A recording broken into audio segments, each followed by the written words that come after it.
Thermal conductivity के अंदर question है, if K1 and K2 are the thermal conductivities, आपको इसके अंदर गिवन है एक स्टील है और एक कॉपर है। K1 K2 थर्मल कंडक्टिविटीज है, L1 L2 लेंथ है और area of cross section A1 और A2 है। तो आप चेक कर सकते हो इसमें एरिया एक का बड़ा है और एक का एरिया छोटा है। एक 450 डिग्री फर्नेस पे पड़ा हुआ है और एक 0 पे पड़ा हुआ है। आपको K2 और K1 का रेशियो गिवन है, आपको एरिया का रेशियो गिवन है, आपको लेंथ का रेशियो भी गिवन है। क्या निकालना है कि दी वैल्यू ऑफ टेम्परेचर T, इनका जो जंक्शन है उसका टेम्परेचर कितना है T, तो वैल्यू ऑफ टेम्परेचर T की वैल्यू क्या होगी in a steady state. Steady state क्या होता है, हीट फ्लोइंग पर सेकेंड दोनों में विल रिमेन सेम। तो लगाओ हीट फ्लोइंग पर सेकेंड स्टील में, हीट फ्लोइंग पर सेकेंड कॉपर में, और इन्हें इक्वेट कर दो। इक्वेट करके चेक करो इसका आंसर क्या आ रहा है। ठीक, तो पहले इसका टेम्परेचर T मान लेते हैं। तो टेम्परेचर T मानने का मतलब है कि यहाँ पे लेंथ L1 है, तो K1 into area of cross section A1 into temperature difference 450 minus T और लेंथ की जगह L1। ऐसे ही यहाँ पर K2 A2 temperature difference T minus 0 by length is L2। यहाँ से इसको क्रॉस मल्टीप्लाई करेंगे, क्रॉस मल्टीप्लाई करके आपके पास K2 की एरिया की और लेंथ तीनों की रेशियोज गिवन है। तो आप क्या करोगे, इन रेशियो से इक्वेट करके टेम्परेचर की वैल्यू निकालोगे और ये टेम्परेचर की वैल्यू आएगी। तो पॉइंट समझ में आ रहा है यहाँ तक। स्टेडी स्टेट में टेम्परेचर कैसे निकलेगा इसमें, तो स्टेडी स्टेट में हीट फ्लोइंग पर सेकेंड को आपने इक्वेट कर देना है। नेक्स्ट है 2 metallic blocks M1 and M2, 2 metal के ब्लॉक्स हैं M1 M2, ये रहे, of same area of cross section are connected to each other. तो ये रहा 16 और 8, इसकी लेंथ भी गिवन है, 100 और 0 टेम्परेचर गिवन है। थर्मल कंडक्टिविटी इसके K1 और thermal conductivity of M2 is K, तो थर्मल कंडक्टिविटी ऑफ M1 क्या होगा ये क्वेश्चन है। तो इसके अंदर अगेन ये सीरीज में कनेक्टेड है, तो हीट फ्लोइंग पर सेकेंड विल रिमेन सेम, मतलब उसमें एरिया दे रहा था, इसमें टेम्परेचर निकालना था, इसमें टेम्परेचर दे रहा है। तो टेम्परेचर डिफरेंस यहाँ पर निकाल लो, 100 माइनस 80, वहाँ पर 80 माइनस 0, तो यहाँ पर K जो भी है A टेम्परेचर डिफरेंस, और लेंथ आपको पता है मीटर में कन्वर्ट कर लें, ऐसी KA टेम्परेचर डिफरेंस और लेंथ यहाँ पर पुट कर लें, यहाँ से K की वैल्यू आ जाएगी आंसर। तो पॉइंट समझ में आ रहा है। तो एक टाइप के क्वेश्चन इसमें आए जा रहे हैं इस टाइप से। नेक्स्ट क्वेश्चन है, नेक्स्ट क्वेश्चन में 2 thin metallic spherical shells of radii R1 and R2 are placed with their centers coinciding।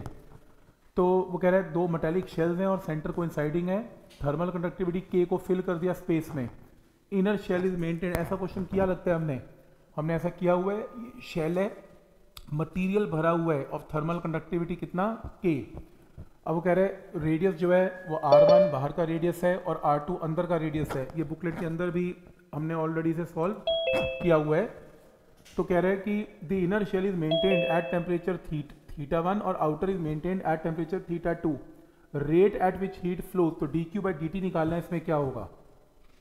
Booklet में 2 क्वेश्चन करवाए थे, जिसमें पहला क्वेश्चन था कि इसमें जब हीट एंटर करेगी तो एरिया क्रॉस सेक्शन हर वक्त क्या होता जा रहा है, चेंज होता जा रहा है। तो आप इसमें कैसे करेंगे, आप इसमें आर्बिट्ररी कोई भी एक डिस्टेंस ले लेंगे R, जिसकी थिकनेस कितनी है dx है, या x डिस्टेंस का रेडियस ले लें और थिकनेस dx है, तो कोई भी एक शेल ले लें इसमें। तो आप हीट फ्लोइंग पर सेकेंड निकाल लें K, एरिया क्या लेंगे 4πx², क्योंकि रेडियस R2 से R1 हो रहा है, रास्ते में एरिया और रेडियस क्या होता जा रहा है, चेंज होता जा रहा है, 4πx², और टेम्परेचर डिफरेंस छोटे से शेल में कितना है dt, और डिस्टेंस कितना है इनमें dx। तो x वाली टर्म्स एक तरफ, बाकी टर्म्स एक तरफ, आपको क्या निकालना है dQ/dt या dH/dt या dQ/dt, एक ही बात है। लिमिट लगा दो, बाहर का टेम्परेचर θ1 है, अंदर का θ2 है, बाहर का रेडियस R1 है, अंदर का R2 है। तो मतलब कोई भी लिमिट लगा दो जैसे लगानी है, तो अंदर से बाहर, अंदर से बाहर, बाहर से अंदर, बाहर से अंदर, कैसे भी। तो सॉल्व करोगे, यहाँ से dH/dt या dQ/dt की वैल्यू कैन बी कैलकुलेटेड, यहाँ से आंसर आएगा। ठीक, तो इसमें ये इसका आंसर है। Next is 2 identical metal wires of thermal conductivity K1 and K2 are connected in series। Series के अंदर हमने स्टेट फॉर्मूला किया हुआ है, क्या आंसर है बी आंसर है, सीरीज का आंसर डन। नेक्स्ट है, ये क्वेश्चन असाइनमेंट का क्वेश्चन था, याद करो। तो इस क्वेश्चन को हमने ऑलरेडी किया हुआ है। इसके अंदर temperature theta at the junction, आपको जंक्शन का टेम्परेचर थीटा निकालना है, और आपको रेजिस्टेंस गिवन है R1 R2। तो मैंने बताया था कि अगर आप हीट यहाँ से एंटर करवाते हैं कुछ इस तरीके से, यहाँ से हीट एंटर करके यहाँ से एंटर करके यहाँ से एंटर करके यहाँ निकलेगी, तो हीट फ्लोइंग पर सेकंड की value will remain same.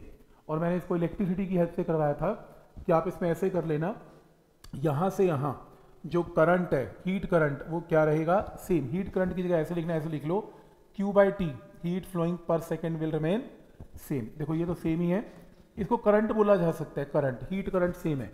Current क्या होता है, वोल्टेज डिफरेंस बाय रेजिस्टेंस, पर यहाँ पर वोल्टेज डिफरेंस नहीं, यहाँ पर टेम्परेचर डिफरेंस।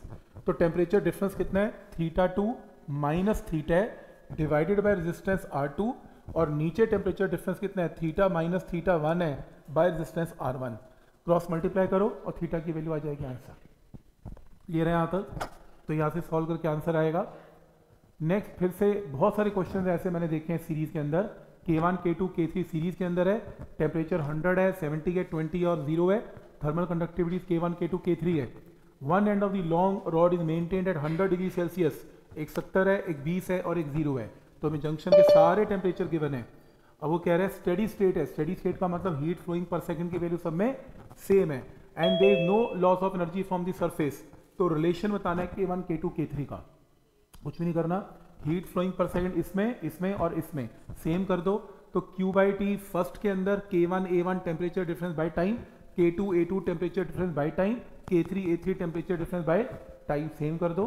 टेम्परेचर डिफरेंस आपको पता है, पहले केस में कितना बनेगा 100 माइनस 70, दूसरे केस में 70 माइनस 20, तीसरे केस में 20 माइनस 0।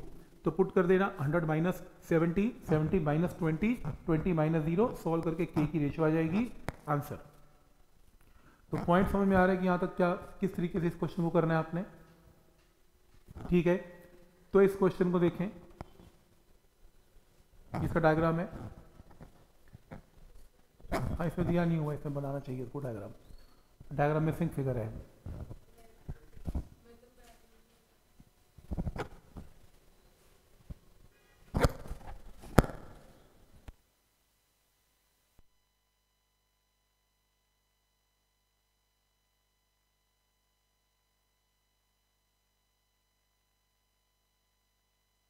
दो मटेरियल्स आपको गिवन है having coefficient of thermal conductivities 3K और K, एक 3K और एक K, और आपको ये गिवन है इसकी थिकनेस D या इसकी लेंथ D और 3D as shown in the figure are joint to form a slab. ये रही temperature of the outer surfaces are θ2 and θ1। तो θ2 θ1 इनकी सरफेस के आउटर के टेम्परेचर है। तो heat will move from θ2 to θ1, क्योंकि θ2 का टेम्परेचर बड़ा है और θ1 का छोटा है। तो हीट मूव करेगी from higher temperature to a lower temperature. Temperature of the interface निकालना है, कॉमन टेम्परेचर निकालना है। अगेन सीरीज में तो heat flowing per second will remain same. तो एक काम करेंगे, यहाँ पे हीट फ्लोइंग पर सेकंड निकालते हैं। मान लो यहाँ का टेम्परेचर थीटा है, इमेजिन कर लेते हैं यहाँ इंटरफेस का जो टेम्परेचर है वो थीटा है। तो यहाँ हीट फ्लोइंग पर सेकंड क्या लगेगी, 3K into area into temperature difference by D, क्योंकि एक ही थर्मल कंडक्टिविटी 3K है कि K है। और यहाँ पे क्या लगेगी, K into area into temperature difference bye 3D।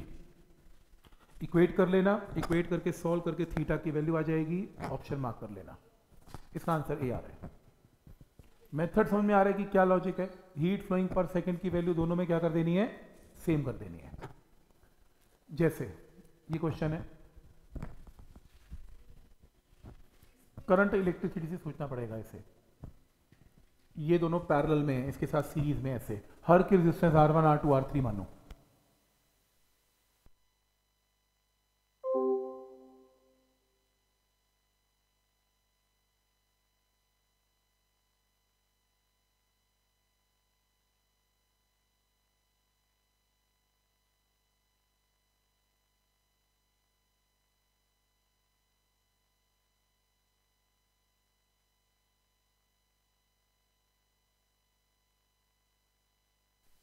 में क्वेश्चन में ये मेंशन्ड है, temperature difference of 120 degree Celsius is maintained between the two ends of a uniform rod AB। तो यूनिफॉर्म रॉड AB है, टेम्परेचर डिफरेंस मेंटेन किया जा रहा है और लेंथ इसकी टोटल कितनी है, 2L है। तो लेंथ इसमें 2L है, ठीक है। Another bent rod PQ of same cross section area AB, cross section area सबका सेम है, and length 3L/2 is connected across AB। तो AB के क्रॉस एक लेंथ और लगा दी हमने 3L/2 की। अब वो कह रहा है कि इसमें एक रॉड जो है वो ए बी है और दूसरी रॉड जो है पी क्यू की फॉर्म में हमने लगा दी, यहाँ पे लगा दी। अब वो कह रहा है in steady state temperature difference between P and Q will be equal to what. बस सिंपल है यार, तुम ये फोटो देखो, इसको पी और क्यू का टेम्परेचर डिफरेंस निकालना है।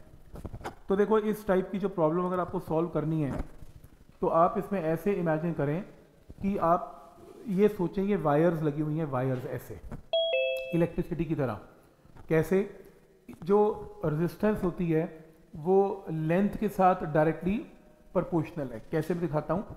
जो अब करंट इलेक्ट्रिसिटी पढ़ते हैं उसमें आपने फॉर्मूला सुना होगा R is rho L by A, वो प्लस 10th में किया था। रेजिस्टेंस जो होती है वो रो इंटू लेंथ बाई ए। तो जितनी बड़ी लेंथ होती है उतनी बड़ी रेजिस्टेंस होती है, ऐसा कुछ। तो मैं एक काम करूँगा, मैं इसमें इलेक्ट्रिसिटी की प्रॉब्लम कन्वर्ट कर रहा हूँ इसमें। कैसे? यहाँ पे दोनों डायग्राम इकट्ठे देख रहे हो, ये देखो ऐसे। इसके अंदर आप एक बार इसे रिलेट करो कि जहाँ पे रेजिस्टेंस की जो वैल्यू है, जहाँ लेंथ L बाई 2 है वहाँ मैंने रेजिस्टेंस क्या लगा दी? R by 2। जहाँ लेंथ L बाई 4 है वहाँ रेजिस्टेंस मैंने क्या लगा दी? R by 4। ये R बाई 4, ये भी L बाई 4 है, तो ये रेजिस्टेंस भी कितनी है? R by 4। इसका थर्मल कंडक्टिविटी से कोई लेना देना नहीं है। मैं अपनी प्रॉब्लम को करंट इलेक्ट्रिसिटी में कन्वर्ट करने जा रहा हूँ, तो थोड़ा 1 सेकंड में आंसर आ जाएगा। तो इस टाइप के सीरीज पैरेलल के क्वेश्चन को पहले इलेक्ट्रिसिटी में कन्वर्ट कर लें, फिर उसके बाद इसकी लेंथ L है, इसकी लेंथ L है तो इसकी रेजिस्टेंस R हो गई, क्योंकि इसकी लेंथ L है तो इसकी भी L है, तो R और R हो गई। इसकी लेंथ L बाई 2 है, इसकी लेंथ L बाई 2 है, तो R बाई 2 हो गया। मतलब ये क्वेश्चन टोटली करंट इलेक्ट्रिसिटी का कन्वर्ट हो गया। आप बस मुझे ये बताओ कि इसकी इक्विवेलेंट रेजिस्टेंस कैसे निकलती है। इक्विवेलेंट रेजिस्टेंस 10th याद करो, ये तीनों के तीनों किस में है? इन सीरीज में। और जो आंसर अब वो ऐड हो जाएंगे, और जो आंसर आएगा R के साथ किस में हो जाएगा? इन पैरेलल हो जाएगा। तो पैरेलल में ऐड करना आता है ना, 1 by R is 1 by R1 plus 1 by R2 करके। तो जो आंसर आएगा वो इन के साथ किस में हो जाएगा? इन सीरीज हो जाएगा। ये पॉइंट समझ में आ रहे हैं यहाँ तक? तो तुम पहले इन तीनों को ऐड कर दो, एक नया आंसर आएगा, जो भी आंसर आएगा इसके साथ पैरेलल कर दो, जो आंसर आएगा इनके साथ फिर से ऐड करके सीरीज में कर दो। आपके पास जो नेट आंसर आने वाला है इसमें वो आएगा 8R बाई 5 आएगा, 8R बाई 5 आएगा। अब तुम्हें इस क्वेश्चन में चेक कर लो, 8R बाई 5 आ रहा है। तो तुम्हें इस क्वेश्चन में गिवन क्या है? तुम्हें इस क्वेश्चन में टेम्परेचर डिफरेंस मेंटेन किया गया है रॉड ए बी के क्रॉस। टोटल ए और बी में 120 डिग्री का टेम्परेचर डिफरेंस है।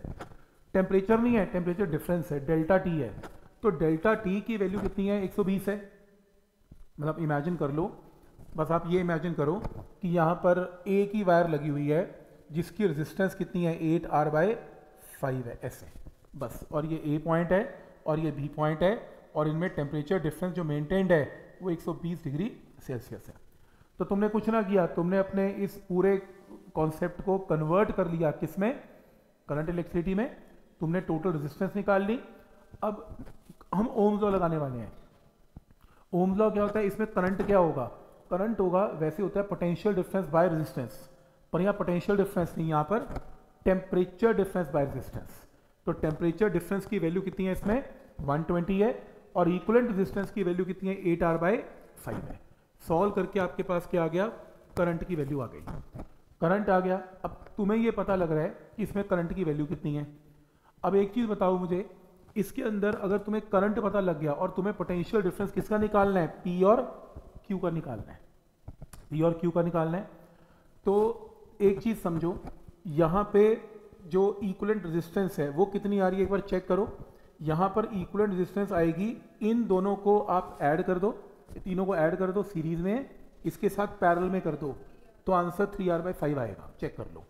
ठीक, तो मैं ऐसा कर सकता हूँ, ये मेरे पास ए पॉइंट है, ये मेरे पास एक रेजिस्टेंस, 2 रेजिस्टेंस और 3 रेजिस्टेंस, ऐसे क्वेश्चन बन गया। डायग्राम ऐसा बन गया R बाई 2, डायग्राम बन गया R बाई 2, और डायग्राम बन गया 3R बाई 5, ऐसे। मतलब अगर मैं इन्हें सीरीज में करके इसके साथ पैरेलल में लगा दूं तो एक रेजिस्टेंस ही आ गई। अब मेरे को एक और पॉइंट गिवन है, कौन सा? P और Q, और मुझे निकालना क्या है? मुझे इनका टेम्परेचर डिफरेंस निकालना है। मुझे ये पता लग चुका है कि पूरा करंट कितना है, हीट करंट कितना जा रहा है। हीट करंट कितना है? 75 डिवाइडेड बाय R है, हमने निकाल लिया। हमने जो करंट की वैल्यू निकाली हीट करंट, वो हीट करंट कितना आया? 75 बाय R आ गया। तो जो करंट जा रहा है वो सीरीज में हमेशा क्या रहता है? सेम रहता है। अब सोचो ना, अगर उसका इक्विवेलेंट डायग्राम मैंने ये बना दिया तो सीरीज में जो करंट इसमें है वही करंट इसमें है, वही करंट इसमें है। करंट की वैल्यू इसमें क्या रहेगी, सेम रहेगी। तो अगर तुम यहाँ पे पोटेंशियल डिफरेंस निकालना चाहते हो, potential difference, rather potential difference की जगह मुझे क्या बोलना चाहिए, टेम्परेचर डिफरेंस। तो फिर से ओम लॉ लगाओ, टेम्परेचर डिफरेंस क्या होगा, I इंटू आर। तो I करंट इंटू 3R/5। तुम्हें ऐसा फील हो रहा होगा ये थर्मल कंडक्टिविटी का तो क्वेश्चन ही नहीं है, ये तो क्वेश्चन करंट इलेक्ट्रिसिटी का चल रहा है। तो ओम लॉ से I इंटू आर, और पोटेंशियल डिफरेंस की जगह टर्म क्या आएगी, टेम्परेचर डिफरेंस। I तुम निकाल चुके हो, रेजिस्टेंस इक्विवेलेंट तुम्हें पता है, यहाँ से सॉल्व करके 45 डिग्री आंसर आएगा। लेकिन +1 के लिए थोड़ा मुश्किल हो सकता है, जिसने +2 की हुई है, देखो उनको आदत है करंट इलेक्ट्रिसिटी में काम करने की, उनके लिए थोड़ा सा इजी है। तो +2 के बाद ये क्वेश्चन को रिलेट करना तुम्हारे लिए काफ़ी ज़्यादा इजी होगा। पर तुम्हें एक आइडिया पता लग रहा होगा कि अगर बहुत कॉम्प्लेक्स रॉड्स का डायग्राम आता है तो तुम सबसे पहले उसको करंट एंड इलेक्ट्रिसिटी में कन्वर्ट करके अपने क्वेश्चन को ओम लॉ लगाते जाओ। मन में आप ओम लॉ में पोटेंशियल डिफरेंस की जगह टेम्परेचर डिफरेंस लगाते जाओगे, आंसर सेम आ जाएगा। तो आइडिया क्लियर है यहाँ तक। तो इस तरीके से इस क्वेश्चन को सॉल्व करना है। ये अच्छा, इसमें निकालना क्या है, हीट सोर्स गिवन है, ठीक है। तो हीट सोर्स आपको कितने केल्विन गिवन है, connected to another heat reservoir at T = 10⁻²। तो एक गर्म बॉडी है, एक ठंडी बॉडी है, by copper slab 1 metre thick. Copper slab को जोड़ दिया, एक टेम्परेचर हाई एक लो, बीच में रॉड है। Given that thermal conductivity of the copper, copper की थर्मल कंडक्टिविटी क्या गिवन है आपको, energy flux through the study. ये क्या होता है, एनर्जी फ्लक्स तो मैंने करवाया ही नहीं, क्या होता है, Q/T, यानी कि Q/ joules per second power. तुम्हें कैसे पता, हाँ क्योंकि तुमने यूनिट्स देखने हैं, तुम मत सोचो पर यूनिट एरिया भी है। तो वॉट पर मीटर स्क्वायर है, यानी कि जूल पर सेकेंड पर मीटर स्क्वायर है। तो आपको क्या निकालना है, आपको निकालना है जूल का मतलब हीट, मतलब heat per unit time per unit area, ये निकालना है। और तुम्हें हीट बाय टाइम का फॉर्मूला तो पता ही है, KA temperature difference by length L। पर तुम्हें तो क्या निकालना है, QTA, ये निकालना है। तो आंसर क्या होगा, ये आंसर होगा। तुम्हें K पता है थर्मल कंडक्टिविटी, तुम्हें टेम्परेचर डिफरेंस पता है, दोनों को माइनस कर देना, तुम्हें रॉड की लेंथ भी पता है, यहां वैल्यू पुट करके आंसर निकाल के चेक कर लेना। पॉइंट समझ में आ रहा है कि लॉजिक क्या है इसका, कि कैसे इस क्वेश्चन को सॉल्व करना है, ठीक है। तो इसे सॉल्व कर लेना। नेक्स्ट है, ये हमने क्लास में किया हुआ है, इसके अंदर हमने डिस्कस किया हुआ है कि आपके पास एक सिलेंडर है जिसका रेडियस r है, surrounded by a cylindrical shell of inner radius r and outer radius 2r। The thermal conductivity of the material of the inner cylinder is K1, that of cylinder is K2। मतलब याद करो, एक question करवाया था ऐसा, ये ऐसा था, याद करो, मेरी बुकलेट का बिल्कुल आखिरी क्वेश्चन मिलेगा तुम्हें ये थर्मल कंडक्टिविटी का, जिसके अंदर इनर का थर्मल कंडक्टिविटी K1 है और बाहर का K2, ऐसा कुछ आपको गिवन है। तो इनर का K1 बाहर का K2, आपको इक्विवेलेंट थर्मल कंडक्टिविटी निकालनी है। तो मैंने इसको कैसे करवाया था, और आपको ये रेडियस भी गिवन है, इसका R है और बाहर वाले का कितना है, 2R है, ऐसे करवाया था। तो मैंने बताया था कि हीट फ्लोइंग पर सेकेंड कुछ इसमें जाती है और कुछ इसमें जाती है, याद है। तो हीट फ्लोइंग पर सेकेंड जो टोटल आएगी वो हीट फ्लोइंग पर सेकेंड फर्स्ट के अंदर और हीट फ्लोइंग पर सेकेंड सेकेंड के अंदर एंटर करेगी, कुछ हीट ऊपर से और कुछ अंदर से जाएगी। तो मैंने बताया था कि जब इसका फॉर्मूला लगेगा अंदर, तो K1 एरिया की जगह πr², temperature difference ΔT, length इसकी L है। फिर बाहर की तरफ हमने क्या लिया था, K2 एरिया क्या लिया था, outer circle minus inner circle का एरिया, याद करो ऐसा लिया था, बाय लेंथ L, याद है, क्योंकि हीट कहां से जाएगी, हीट इस पोर्शन से जाएगी, outer area minus inner area से जाएगी। और जब आप फाइनली यहां पे लगाओगे तो K इफेक्टिव इनटू, बताया था पाई इंटू 2R का स्क्वायर लेना, into temperature difference by length L, solve करके K इफेक्टिव निकाल लेना, आंसर है। मैंने बुकलेट में ये क्वेश्चन सॉल्व किया हुआ, आप चेक भी कर लेना, बुकलेट रिवाइज करोगे तो सिलेंडर के अंदर जो हीट जा रही है कुछ अंदर से और कुछ बाहर से, यहां से इक्वेट करके K इफेक्टिव की वैल्यू आएगी। तो ये आप एक बार ट्राई करना, आपका आंसर आएगा, बुकलेट भी रेफर कर सकते हो। Next,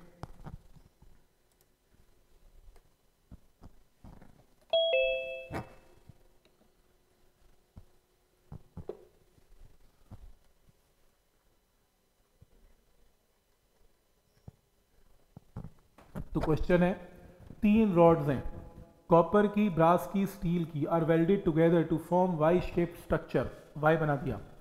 area of cross section of each rod 4 centimetre square given है।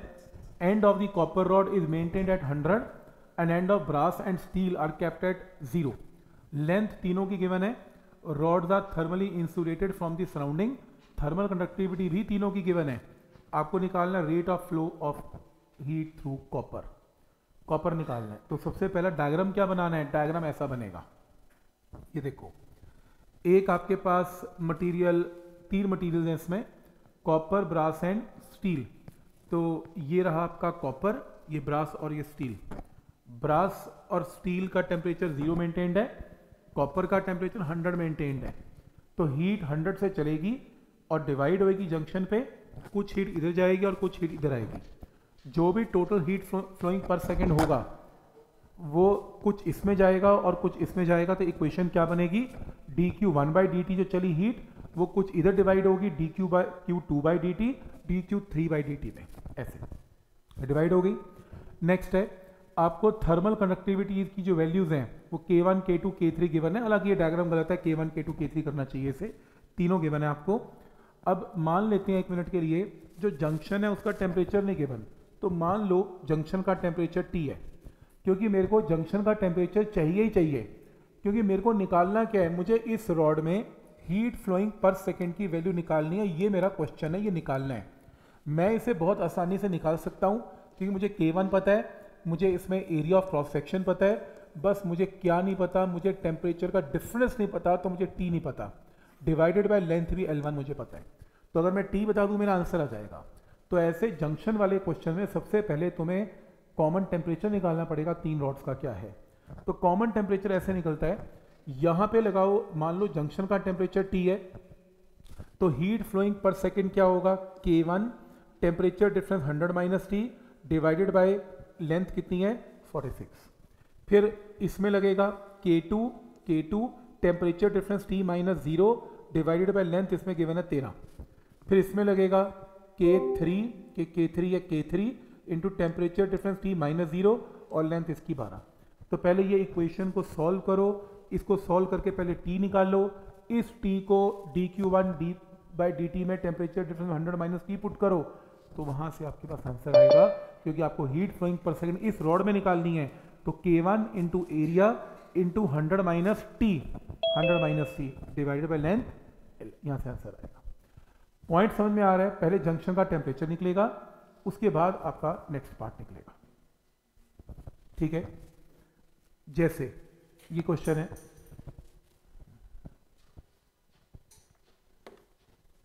इसमें black coloured solid sphere of radius r and mass m is inside a cavity with vacuum inside। एक solid sphere है, radius r और मास m है, अंदर cavity है, खाली पड़ा है सॉलिड स्फेयर, अंदर से बिल्कुल खाली है, हॉलो है। The walls of the cavity are maintained at temperature T0। The initial temperature of the sphere is 3 T0 if the specific heat of the material of the sphere varies as alpha into T की power 3 per unit mass with temperature T of the sphere where alpha is constant, then time taken for a sphere to cool down from temperature 2 T0 will be equal to what।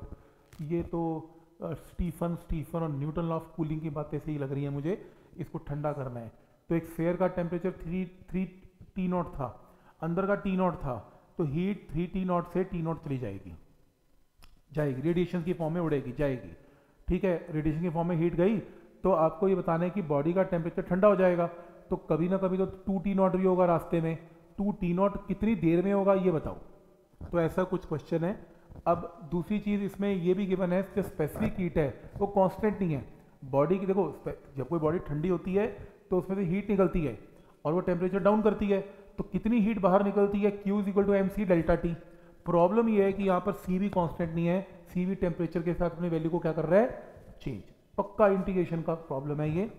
तो आप इसमें ऐसे करें, ये मान लो आपके पास एक sphere है, सराउंडिंग का टेम्परेचर T0 है और बॉडी का टेम्परेचर 3 T0 है, ठीक है। देखना इधर प्लीज, ठीक है, ये रहा। तो हीट 3 T0 से T0 में जाएगी, तो फॉर्मूला क्या लगेगा, एनर्जी एमिसिव पावर क्या होती है किसी बॉडी की, इमिसिविटी E ले लो, मतलब कुछ, it's not a perfectly black body, तो इसमें मैंने E ले लिया। और अगर ब्लैक बॉडी लेनी है तो ई को एंड में 1 कर देना, क्योंकि तुम्हें एमिसिविटी गिवन नहीं है तो अपने मन में इसको 1 भी सोच सकते हो, consider it as a perfectly black body. तो emissivity into sigma into T की power 4 minus T not raise to power 4, इतनी हीट जाएगी। ये जो हीट जाएगी ये एनर्जी है, एनर्जी निकालनी है तो यहाँ से टाइम से और एरिया से क्या करना पड़ेगा, मल्टीप्लाई। तो इतनी एनर्जी गई। एनर्जी का फॉर्मूला, जब कोई बॉडी की एनर्जी जाती है और उसका टेम्परेचर dt डाउन हो जाता है तो फॉर्मूला क्या लगता है, m into specific heat into dt। तो dt टेम्परेचर डाउन होने में और टाइम की जगह dt, क्योंकि dt टेम्परेचर डाउन हो रहा है इन टाइम स्मॉल dt, तो यहां से dt बाई dt एक तरफ, बाकी टर्म्स एक तरफ। तो आपने ये टर्म ये फॉर्मूला लगा लिया। इसके अंदर dt बाई dt की टर्म क्या आएगी, यहां पे स्पेसिफिक हीट की वैल्यू तुम्हें गिवन है अल्फा इंटू टी की पावर क्यूब। ठीक, तो ये टर्म आ गई, चेक करो इसमें।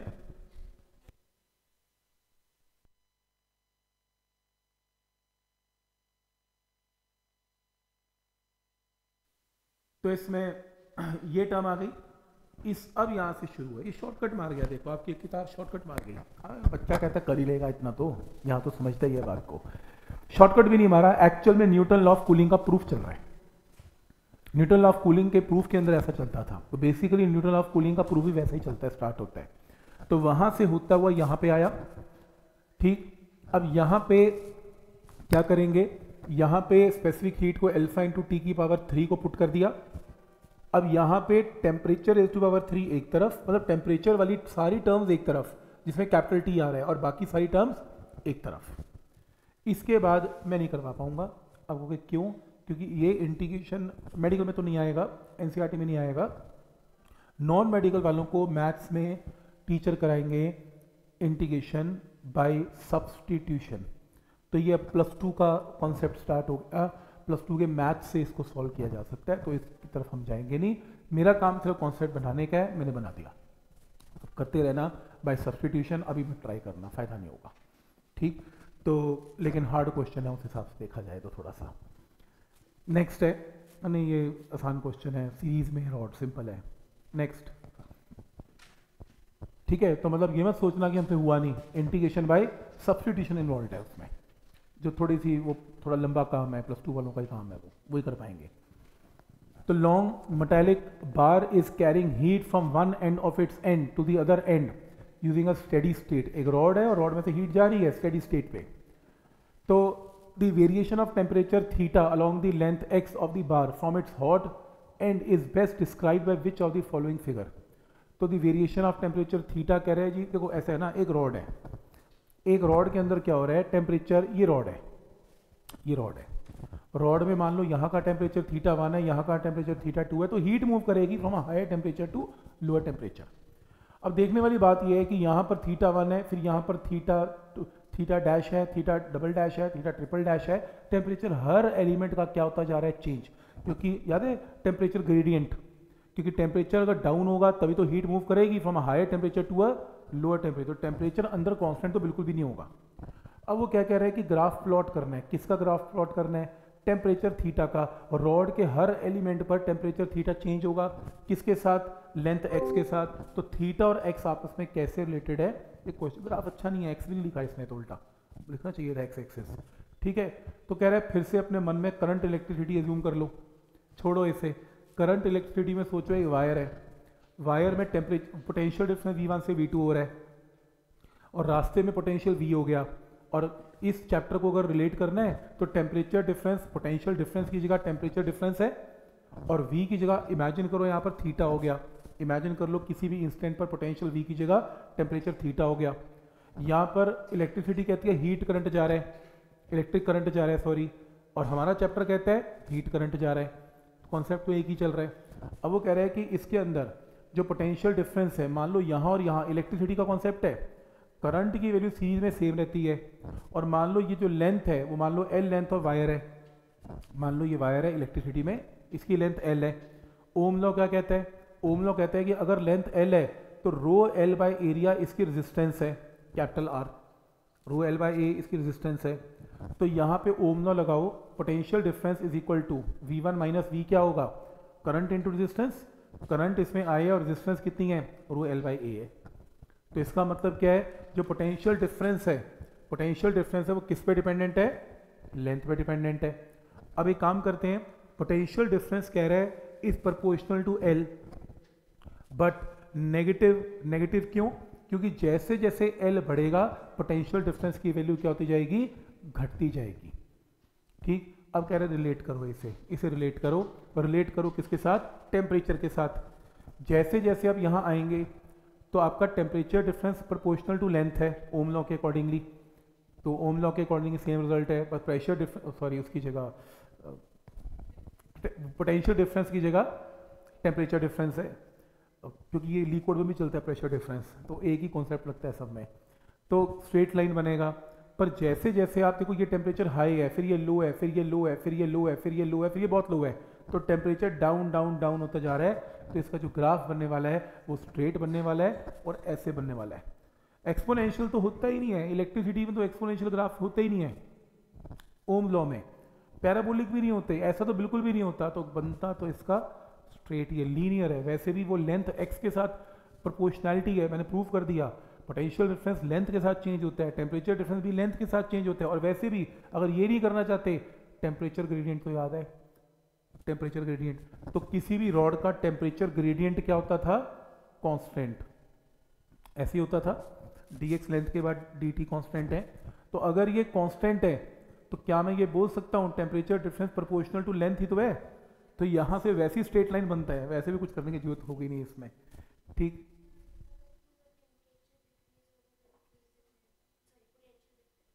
हाँ पोटेंशियल गिरेगा ना, नीचे गिरेगा। लेंथ मीन आप रॉड के हायर से लोअर टेम्परेचर पे जा रहे हो, लेंथ बढ़ती जा रही है, टेम्परेचर घटता घटता घटता जा रहा है, तभी तो हीट मूव कर रही है from higher to a lower. Temperature घटेगा, ऊपर नहीं जा सकता, टेम्परेचर रॉड के क्रॉस नीचे होता जाएगा। हाँ, फॉर्मूले के अंदर भी नेगेटिव, पोटेंशियल ग्रेडियंट के आगे नेगेटिव लगता था, राइट, सही है, तो सही है, ये भी कह सकते हो, कह सकते हो। थक गया हूँ इसे कर करके सीरीज में, मतलब कोई कितना ही सीरीज पे क्वेश्चन डाले जाएगा यार, कितना स्कोरिंग है आप ये सोच सकते हो कि एक्चुअल में ये तो नंबर दिलवाएगा। मतलब अभी तुम्हें बोर लग रहा है, लेकिन तुम भगवान से यही प्रार्थना करोगे, ये भगवान मेरे सेट में यही डाल दियो कि मैं तो निकलूँ सीट निकाल के, है कि नहीं। तुम्हें किसी को दिखाना थोड़ी ना कि कौन सा क्वेश्चन करके तुमने ठीक आंसर दिया था, ये क्या हुआ है हमने शायद, ये कर दो, दोबारा कर दो फटाफट से, आंसर क्या है।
सन है to be spherical body of radius R, sun का रेडियस कितना है, कैपिटल आर है, और टेम्परेचर ऑफ द सन कितना है, कैपिटल टी है। Evaluate the total radiation power, radiant power निकालना है। रेडिएंट पावर क्या हो जाता है, रेडिएशन की फॉर्म में जो पावर है उसको रेडिएंट पावर बोलते हैं। क्योंकि कोई भी बॉडी जब गर्म है अपने अंदर से हीट एनर्जी बाहर निकालेगी तो उसको रेडिएंट, कितनी एनर्जी निकालती है पर सेकेंड वॉट्स में, उसको रेडिएंट पावर बोलते हैं। वो कह रहे हैं सन का टेम्परेचर टी है, रेडियस उसका कैपिटल आर है, वो बाहर एनर्जी निकाल रहा है और वो अर्थ के ऊपर जा रही है। अर्थ का डिस्टेंस स्मॉल आर है सन से, तो आपको ये बताना है कि टोटल रेडिएंट पावर अर्थ पे कितनी मिली, ये क्वेश्चन है। अर्थ को क्या मिला ये बताओ। तो सबसे पहली चीज ये सन है और सन का रेडियस कैपिटल आर है, डॉटेड वाला सन है और स्मॉल आर डिस्टेंस पे अर्थ है, ये अर्थ बहुत छोटी है। तो अब इस केस में जो सन का टेम्परेचर कितना गिवन है कैपिटल टी, सन अपनी बॉडी से कितनी हीट बाहर निकालेगा सिग्मा इंटू टी की पावर 4, और मैं एनर्जी की बात कर रहा हूँ तो उसको सन के एरिया से मल्टीप्लाई भी करना है और टाइम से भी मल्टीप्लाई करना है, तो इतनी एनर्जी वो बाहर निकालेगा पर second per unit area. Clear है यहाँ तक। फिर मैंने इस क्वेश्चन को ऐसे बताया था कि आप ऐसा करें कि जो सन है उसकी एनर्जी कितनी निकल रही है, सिग्मा इंटू टी की पावर 4 इंटू सन का एरिया इंटू टाइम, इतनी एनर्जी बाहर निकल रही है, लेकिन वो बाहर जा कहाँ रही है, in a radius of small R. तो इस एनवेलप जो बनाई है, एनवेलप अर्थ कहीं भी हो सकती है एनवेलप में, उसका एरिया कितना है 4 पाई छोटा आर स्क्वायर, तो 4 पाई छोटे आर स्क्वायर में एनर्जी कितनी फैल गई, इतनी चली गई। ठीक है, यूनिट में एनर्जी कितनी चली गई, सिग्मा इंटू टी की power 4 into 4 pi capital R square into time divided by 4 pi into small R square, इतनी एनर्जी चली गई। अब अगर मैं तुम्हें अर्थ का एरिया बता दूं तो अर्थ के ऊपर कितनी एनर्जी मिली उससे से मल्टीप्लाई कर दो, आंसर आ जाएगा। अब अर्थ का जो एरिया लेना है वो क्या लेना है, अगर ये अर्थ है और सन से जो रेडिएशंस आ रही हैं वो इसके ऊपर गिर रही हैं, तो आपने अर्थ का टोटल स्फेयर का एरिया नहीं लेना, आपने प्रोजेक्टेड एरिया लेना है, ये वाला projected area. Projected area is a circle, तो आपने अर्थ का सर्कल का एरिया लेना है। तो अर्थ का जो एरिया है वो कितना है, इसमें अर्थ का रेडियस कितना गिवन है, pi into R not, pi into R not का स्क्वायर।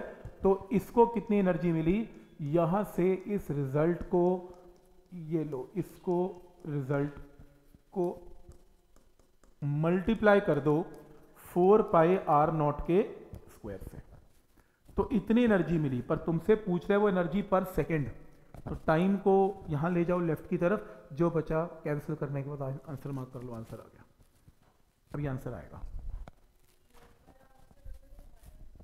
किसमें, pi R not square, oh sorry pi R not square से, sorry pi into R not square से, तो यहां पर पाई इंटू प्रोजेक्टेड एरिया से मल्टीप्लाई करो, अब आंसर सही आएगा।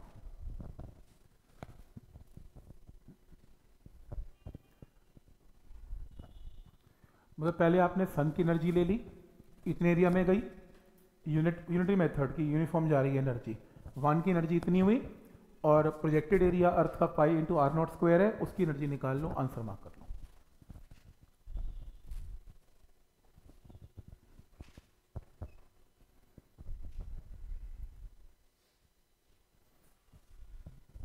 ठीक है, यहां था, तो ये इसका आंसर है। नेक्स्ट है, figure shows a system of two concentric spheres of radii r1 and r2 and kept at temperature T1 and T2 respectively. The radial rate of flow of heat in a substance between two concentric spheres, ये किया था हमने class में कर रखा है, आज किया भी था, आज भी किया है। वो स्फेयर है, इसका एक शेल ले लो और इंटीग्रेशन से कर दो, सेम आंसर है यार, इसमें कोई फर्क नहीं है, क्लास में भी किया वैसे भी किया, इसे करो।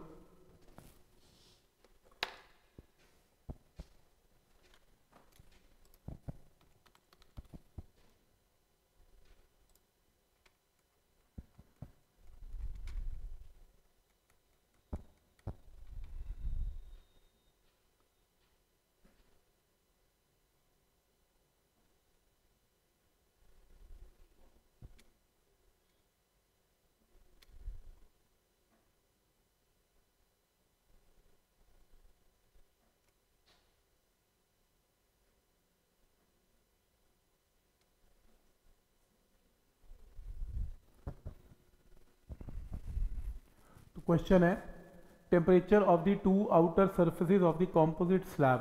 तो एक कॉम्पोजिट स्लैब समझते हो, दो मटेरियल की बनी हुई स्लैब है, तो दो मटेरियल की बनी हुई स्लैब है, एक की थर्मल कंडक्टिविटी K है और दूसरे की थर्मल कंडक्टिविटी कितनी है, 2K है।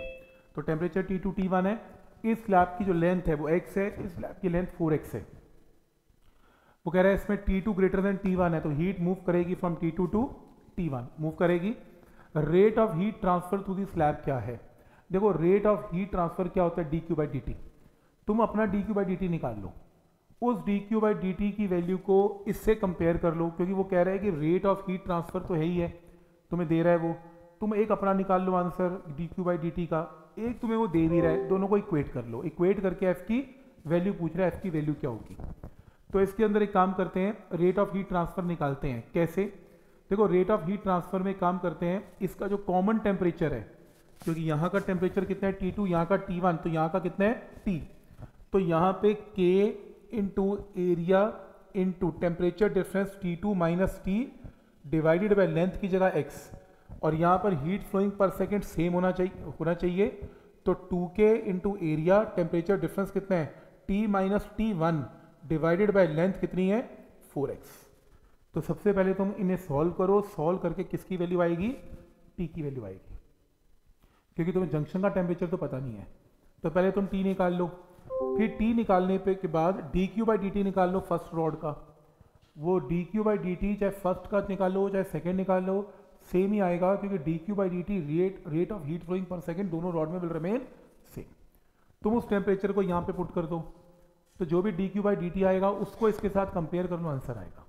तो देखो पहले उसने क्या किया, dQ बाई dt दोनों इक्वेट कर लिया, dQ by dt first rod का, dQ by dt second rod का इक्वेट कर लिया, इक्वेट करके उसने T निकाल लिया, टेम्परेचर को उठा के यहाँ पे पुट कर लिया, ये रहा ये dQ बाई dt, ये रहा।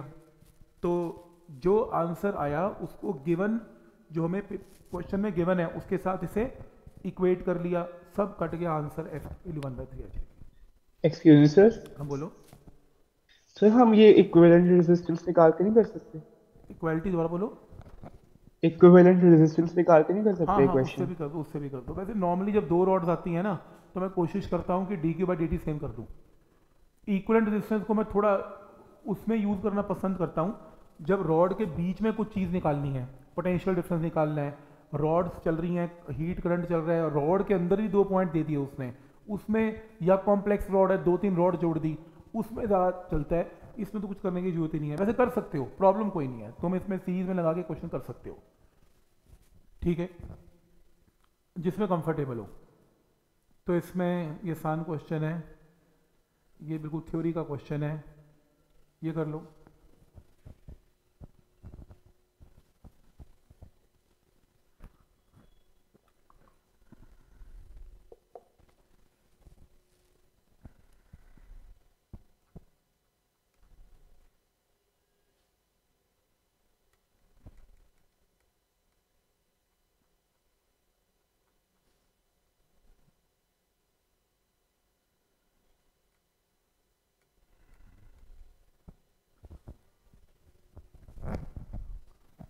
दो स्फेयर्स हैं of same material have radii 1 and 4 meter and temperature 4000 and 2000 Kelvin.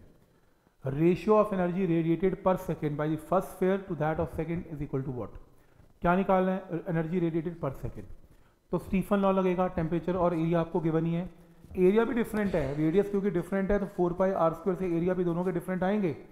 तो आप एक काम करना, एनर्जी का फॉर्मूला सिग्मा इंटू टी की पावर 4, सिग्मा इंटू टी की पावर 4 तो लगेगा, यहाँ ऐसे करता हूँ, तो इसमें ऐसे लगेगा एनर्जी रेडिएटेड पर सेकेंड में, तो मैं यहाँ ऐसा लिखता हूँ, this is energy per second is equal to sigma into T की पावर 4 इंटू एरिया, ये करो, ठीक है।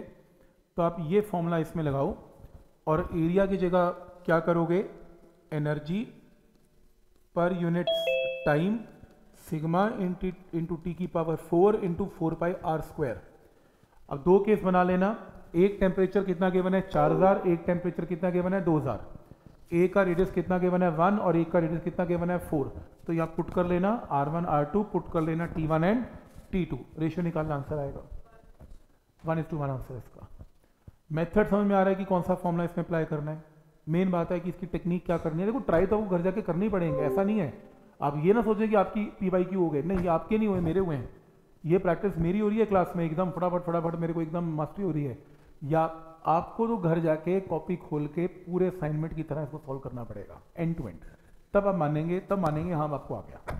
सुनने से अगर आता है तो यूट्यूब पढ़े ना चालू कर दो सुबह जाके, तो टॉपिक कर जाओगे सुन के, ठीक, सुनने के कुछ भी नहीं होगा। नेक्स्ट थ्योरी का क्वेश्चन है, सीरीज सेम क्वेश्चन है, ये लो, जंक्शन बन रहा है, जंक्शन का टेम्परेचर निकालना पड़ेगा T।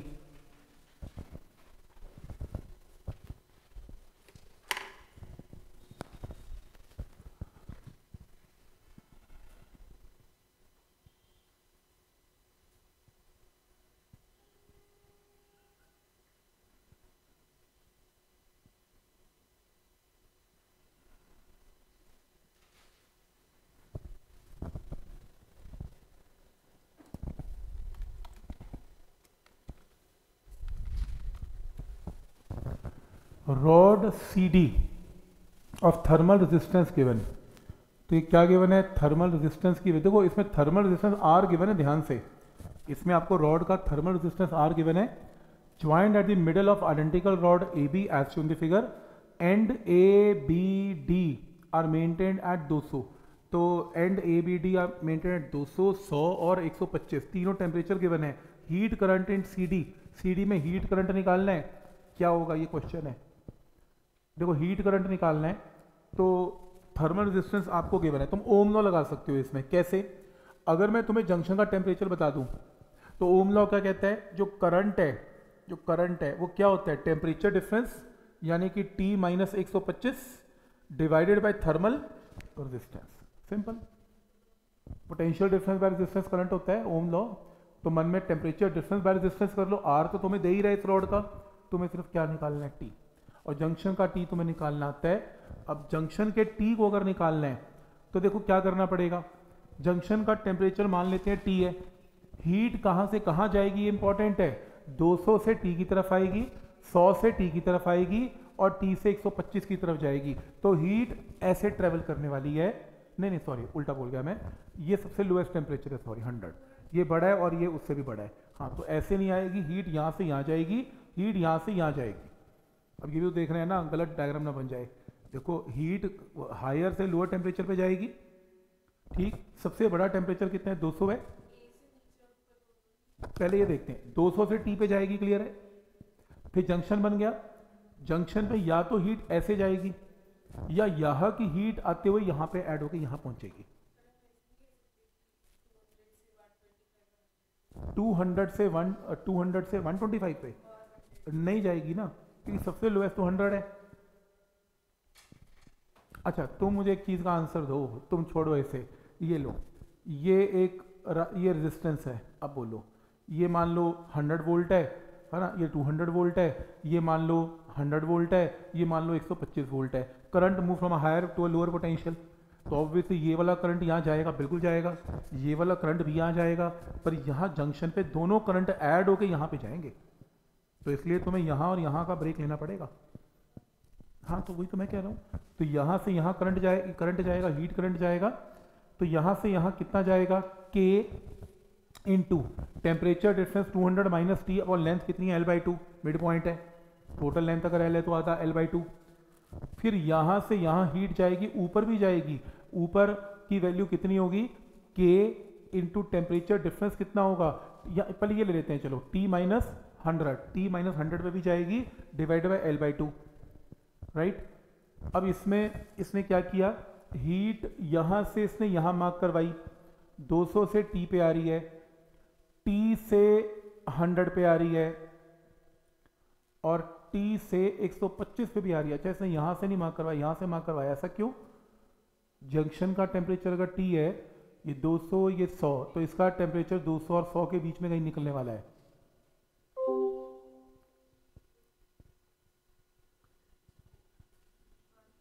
अच्छा हाँ, मैं ऐसा कर क्यों रहा हूँ, ये 200 और 100 और 125 है, तो मैं 200 से हीट हायर से लोअर की तरफ जाएगी। अब लोअर तो इधर भी है, लोअर तो इधर भी है, सॉरी मैं गलत कर गया।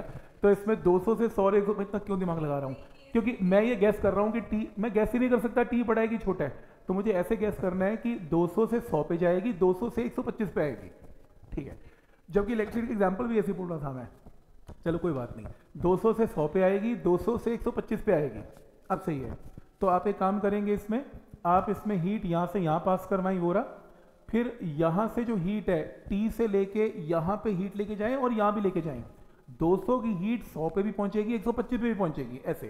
तो ये पाथ बनाएं, तो 200 और T का बनाएं, T और 100 का बनाएं, T और 125 का बनाएं, तो इन्हें ऐड कर दें, तो ऑब्वियसली ये और ये यहाँ पे जो हीट फ्लोइंग पर सेकेंड होगी वो इसका और इसका सम होगी, इन दोनों का सम होगी, सम करके टी आ जाएगा। फिर मैंने आपको बता ही दिया temperature difference by thermal resistance को करंट बोलते हैं, आंसर आ जाएगा। पावर, ये तो हीट करंट है ना, जूल पर सेकेंड, वो तो अपने आप ही पावर होगी ना, क्यू बाई टी निकल रहा है ना, क्यू बाई टी पावर तो होती है। ये टोटल लेंथ एल है, इसने का ये रॉड मिड पॉइंट में लगा हुआ है, तो मिड पॉइंट में तो L/2 ऐसे, ठीक है ना। तो हीट फ्लोइंग पर सेकेंड करंट है, करंट क्या होता है, हीट फ्लोइंग पर सेकेंड, उसके यूनिट जूल पर सेकेंड भी हो सकते हैं और वाट्स भी हो सकते हैं।